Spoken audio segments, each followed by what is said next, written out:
Hello everyone, আজকের recipe শীতকালের নতুন আলুর দম।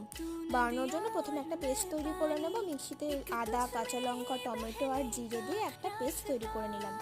এরপর কড়াইয়ে তেল গরম করে সেদ্ধ করে রাখা আলু দিয়ে বেশ কিছুক্ষণ নেড়ে নিয়ে নুন হলুদ দিয়ে ভালো করে ভেজে নেব।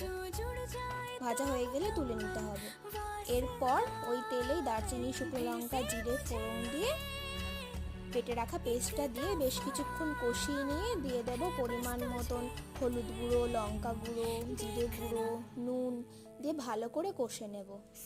এরপর দিয়ে দেব মটরশুঁটি দিয়ে বেশ কিছুক্ষণ কষিয়ে নিয়ে তারপরে চিনি দিয়ে দেবো, 1 চামচ চিনি আর 2টো লঙ্কা।